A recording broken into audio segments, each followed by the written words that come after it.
नमस्कार दोस्तों, स्वागत है आपका हमारे YouTube चैनल MP टेट में।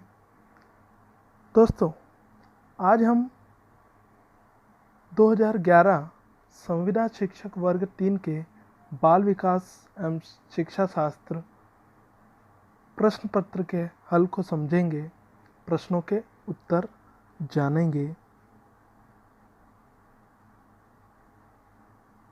जैसा आप सभी को पता है, प्रश्न पत्र में कुल 150 प्रश्न आना है।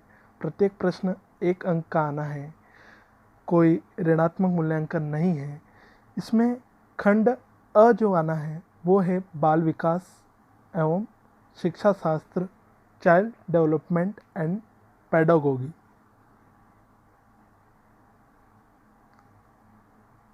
– 2011 का पेपर दोस्तों बहुत आसान व अच्छा आया था। चलो अब इसका हल देखते हैं, प्रश्नों के उत्तर देखते हैं। प्रश्न क्रमांक पहला है, बहुकारक बुद्धि के प्रतिपादक कौन थे? ए. जीन पियाजे, B. Binet, C. Howard gardener, D. इनमें से कोई नहीं। तो यहाँ हमें यह ध्यान रखना है कि एकल कारक बुद्धि का सिद्धांत अल्फ्रेड बिने ने दिया है। द्विकारक बुद्धि का सिद्धांत स्पीयरमैन ने दिया है और बहुकारक बुद्धि के प्रतिपादक हावर्ड गार्डनर है। तो इसका आंसर क्या जाएगा? Howard Gardner. यदि ये पूछा जाता कि मल्टी फैक्टर थ्योरी, बहुकारक सिद्धांत को किसने विस्तार से समझाया है, तो वो थॉर्नडाइक ने समझाया है। प्रश्न क्रमांक 2 है, वह मनोवैज्ञानिक जिसने कहा कि बुद्धि वह क्षमता है जो हमें अपने वातावरण में समायोजित करना सिखाती है, कौन था? तो ये एक सेंटेंस है बुद्धि के ऊपर। ये दिया था जीन पियाजे ने। तो यहाँ ऑप्शन है ए. जीन पियाजे, B. Thorndike, C. Terman, D. Binet. तो इसका आंसर जाएगा जीन पियाजे। प्रश्न क्रमांक 3 है, थॉर्नडाइक का सिद्धांत निम्न में से कौन सी श्रेणी में आता है? ए है व्यवहारात्मक सिद्धांत, बी. संज्ञानात्मक सिद्धांत, सी. मनोविश्लेषणात्मक सिद्धांत, डी. इनमें से कोई नहीं। तो यहाँ हमें यह बात ध्यान रखना है कि जो थॉर्नडाइक का सिद्धांत था वो व्यवहारात्मक सिद्धांत है। पियाजे का सिद्धांत है वो संज्ञानात्मक है, लेकिन यहाँ हमें थॉर्नडाइक का पूछा है तो इसका उत्तर व्यवहारात्मक सिद्धांत रहेगा। प्रश्न क्रमांक 4 है, भाषा का वह घटक जो ध्वनि के अनुक्रम, संचालन एवं उसकी संरचना से संबंधित नियम की चर्चा करता है, उसे क्या कहते हैं? ए. अर्थ विज्ञान, बी. व्याकरण, सी. स्वर विज्ञान, डी. इनमें से कोई नहीं। तो वह प्रश्न में क्या लिख रहा है? ध्वनि के अनुक्रम, संचालन, उसकी संरचना। इसका मतलब ये है, इसका उत्तर जाना है स्वर विज्ञान। प्रश्न क्रमांक 5 है, मनुष्य की वह ग्रंथि जो पिट्यूटरी ग्रंथि, पीयूष ग्रंथि को नियंत्रित करती है तथा शरीर के सामान्य व सादृश्य वृद्धि को भी नियंत्रित करती है। ए. यौन ग्रंथि, बी. थायराइड ग्रंथि, सी.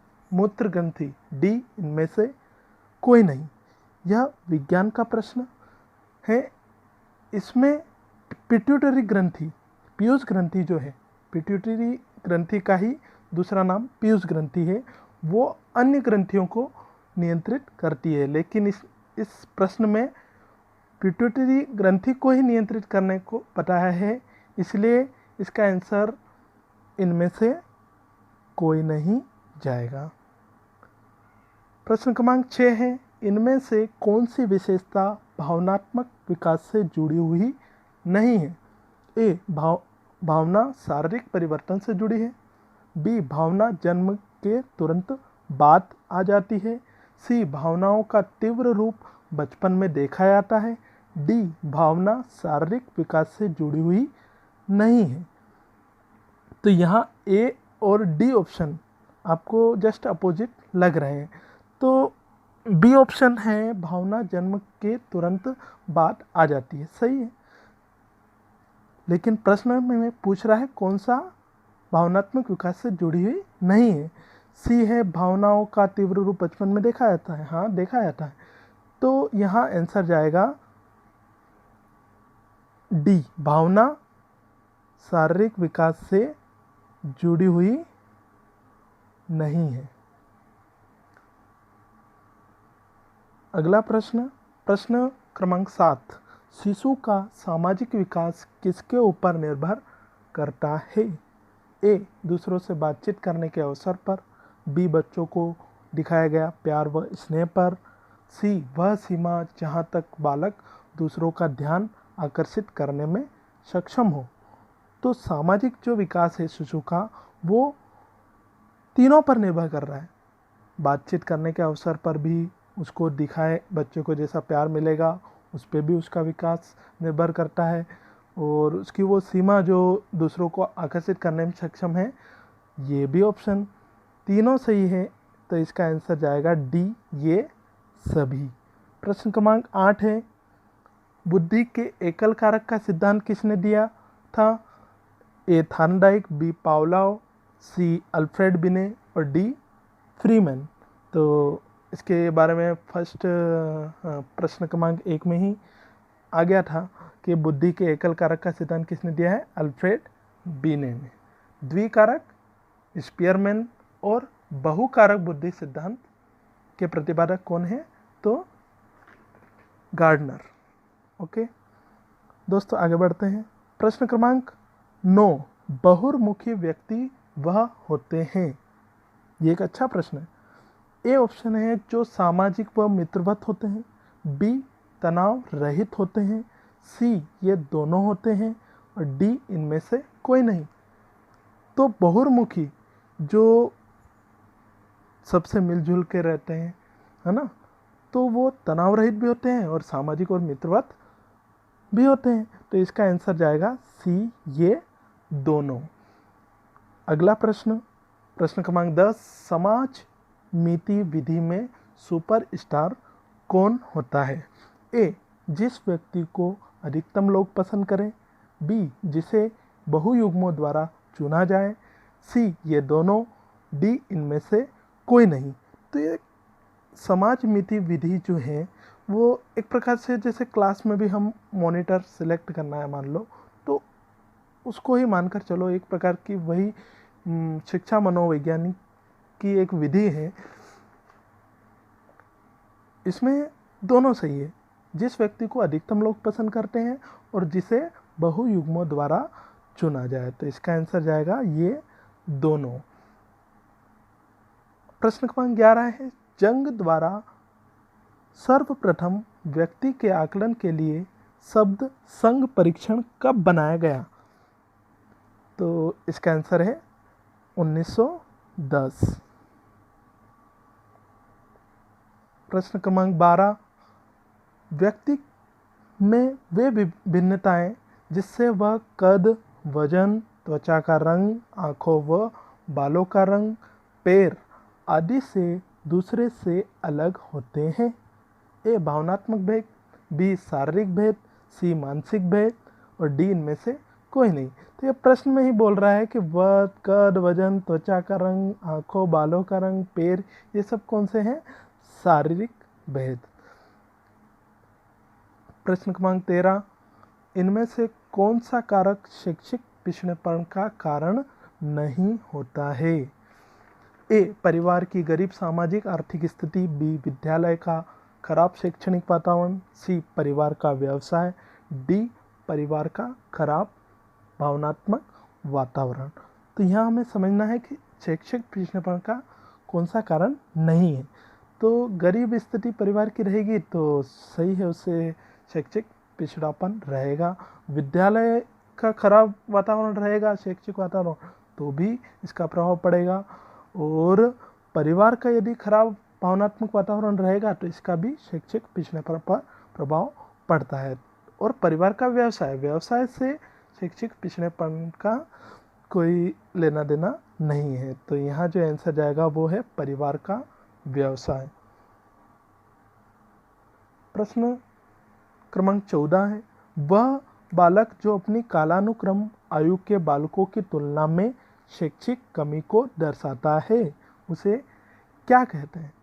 ए प्रतिभाशाली बालक, बी पिछड़ा बालक, सी असाधारण बालक और डी इनमें से कोई नहीं। तो शैक्षिक कमी को जो बताएगा, प्रतिभाशाली तो वो तो शैक्षिक में आगे रहेगा, है ना, और जो कुछ शैक्षिक से हट कर रहेगा वो असाधारण बालक। और यहाँ पर पूछा है शैक्षिक कमी को दर्शाता है, तो इसका आंसर जाएगा पिछड़ा बालक।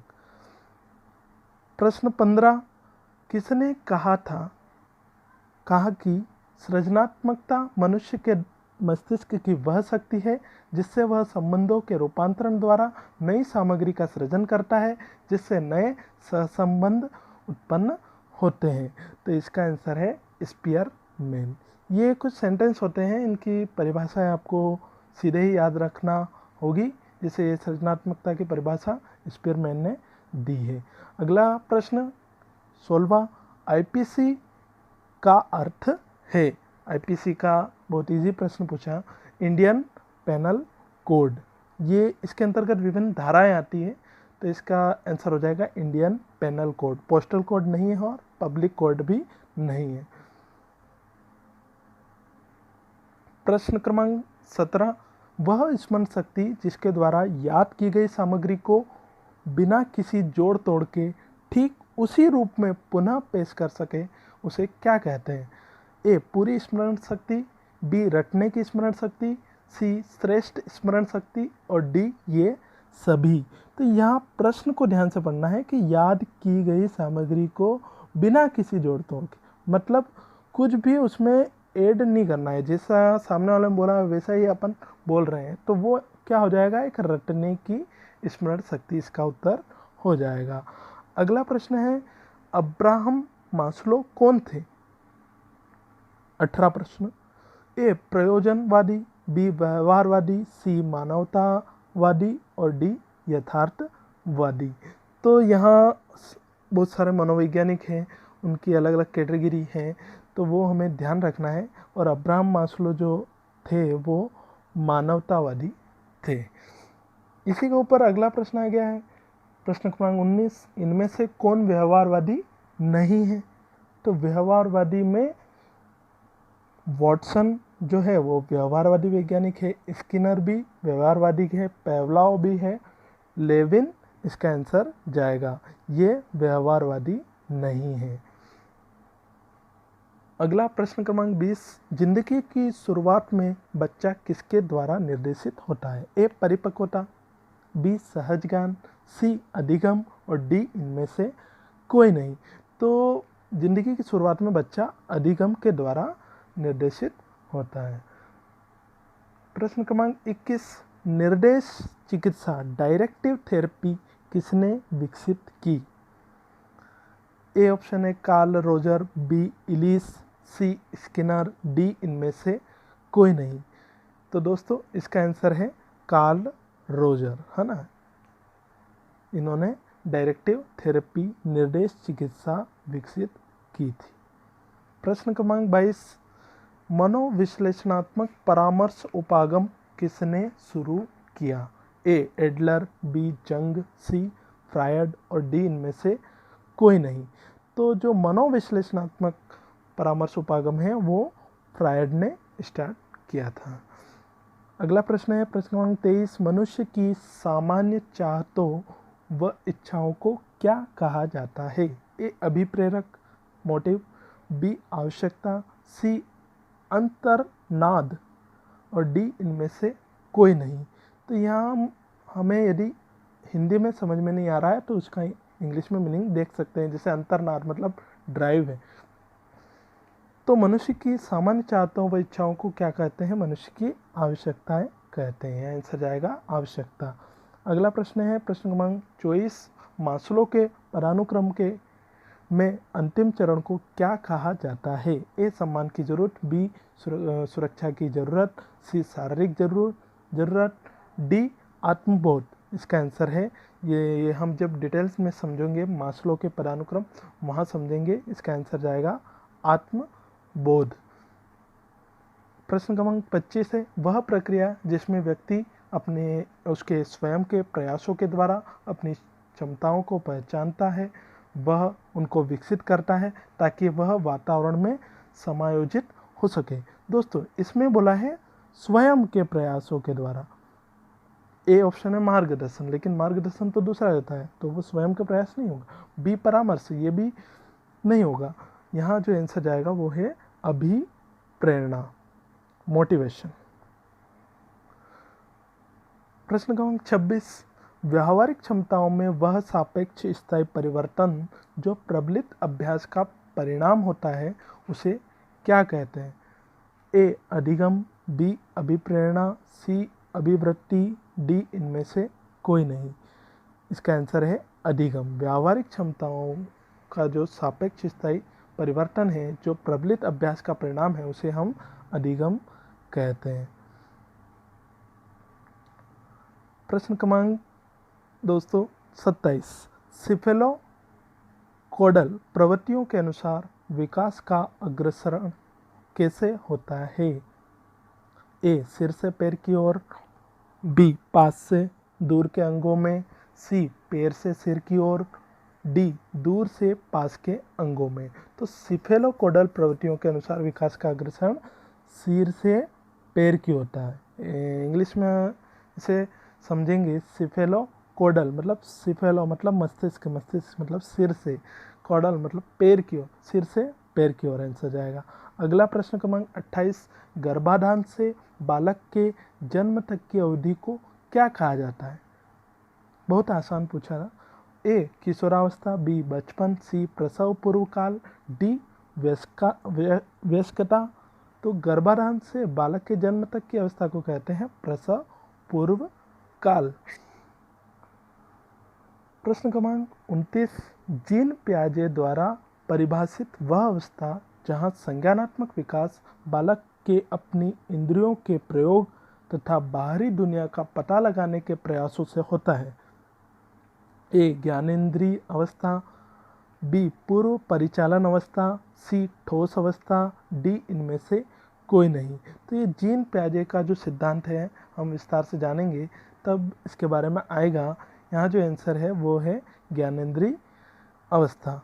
अगला प्रश्न है रोरसा, अंतिम प्रश्न, प्रश्न क्रमांक 30, रोरसा इंक ब्लॉट टेस्ट जो कि एक व्यक्तित्व मूल्यांकन की विधि है किसने निर्मित किया? ए एसेंक, बी आल्पोर्ट, सी एरमन रोरसा, डी जीन पियाजे। तो प्रश्न में भी क्या है रोरसा और ऑप्शन में भी हरमन रोरसा, तो इसका आंसर जाएगा हरमन रोरसा।